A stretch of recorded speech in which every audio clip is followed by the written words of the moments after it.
Good morning and welcome to Miss Stephanie's Story Time. Today we have a book about a little dog who wanted to learn how to read.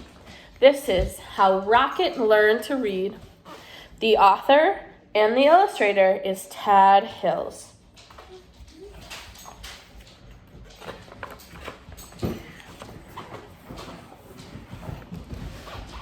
Rocket loved to play. He loved to chase leaves and chew sticks. He loved to listen to the birds sing. Every fall morning after chasing leaves, Rocket would lie down in his favorite spot under his favorite tree. There, he'd sniff the neighborhood smells and settle in for a good nap. But one day, a little yellow bird startled Rocket. "Aha! My first student. Wonderful," she sang. Rocket was confused. "Student? I'm not But if I am your teacher," the bird interrupted, "then you must be my student." Rocket found it hard to argue with this bird. "I am so glad you saw my sign," the bird chirped. "Oh, yes, I can see it," Rocket said, "but I don't know how to read." "Can't read? Fantastic!" She waved a wing. "Welcome to my classroom." "But I just came here to nap," Rocket said. No, there will be no napping in class," declared the bird. "Except, of course, during nap time." "Well then, I can take a nap over here," said Rocket. "I've had a very busy morning." "Not to worry, I'll be around every day," chirped the bird, "until the weather turns." What do you think's going to happen when the weather turns? Why won't the bird be there? As Rocket breathed in the crisp air, the little yellow bird hung her banner. "Ah, the wondrous, mighty, gorgeous alphabet," she marveled, "where it all begins." Opening up a book, the bird began to read.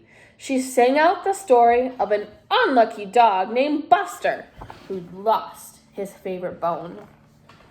A cool breeze carried her lively voice across the yard. At first, Rocket was disturbed.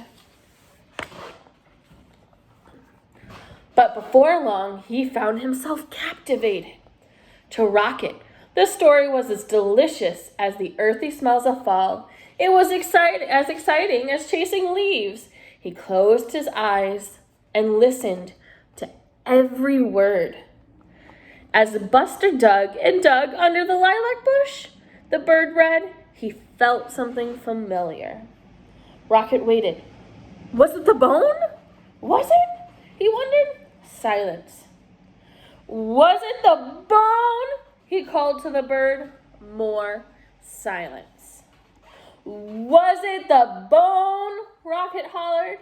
Suddenly, he was rushing to the tree. Well, was it? But the little yellow bird was gone. The next morning, Rocket arrived early. At last, the little yellow bird appeared. "Hello! How wonderful to see you in class," she chirped. "I can tell by your waggy tail that you are well rested." "I'd like to hear the end of the story, please," said Rocket. "That seems like a fine way to start the day," chirped the bird. She gave Rocket a name tag and began to read. Every day, Rocket returned to the little yellow bird's classroom. In the morning, the bird taught him a new letter until he had learned all of the wondrous, mighty, gorgeous alphabet. Together, they sang out the sounds that each letter makes and spelled the sounds they heard around them. With a G and many R's, they spelled Mr. Barker's growl. Grrr! Oh, how do you think Rocket and the bird feel about that growl? Look at the pictures. What do their faces tell you?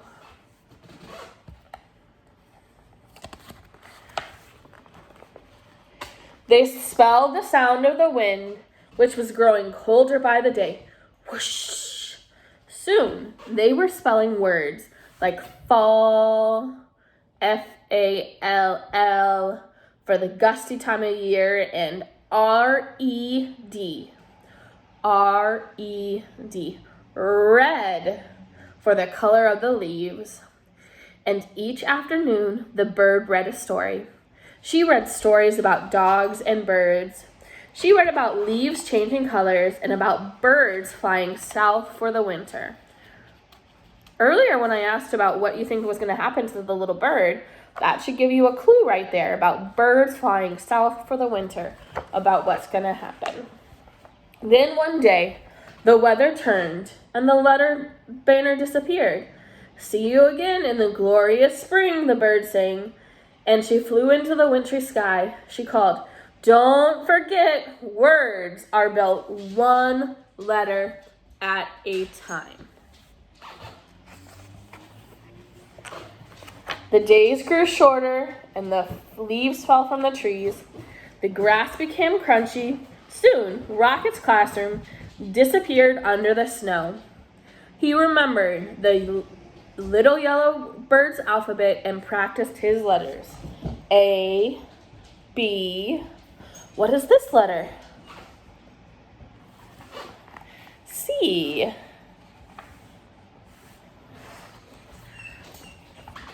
Rocket thought about the bird's sweet chirp while he sounded out words like dig, D-I-G, d-I-g, and w-I-n-d, wind, and k-o-u-t, cold.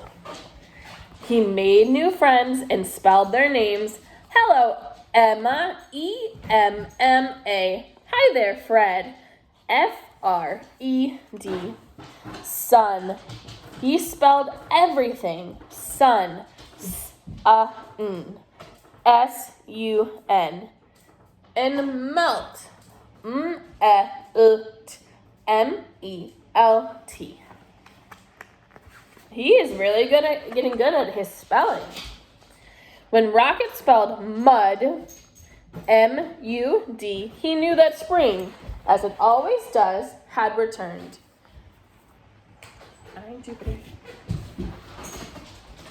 The breeze blew warmer, the grass grew greener, and a sign appeared. Class starts tomorrow. How do you think Rocket feels about class starting tomorrow? Early the next morning, Rocket rushed to his class. As he waited, he spelled wag, W-A-G, W-A-G, wag. Welcome back, Rocket.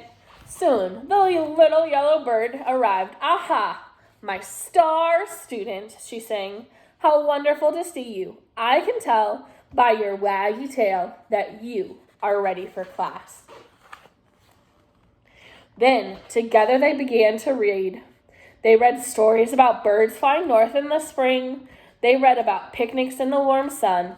And they read about Buster, the lucky dog who found his bone under the lilac bush. And when they were done, they read it again and again. The end. And this was the story about how Rocket learned to read. Have a great day.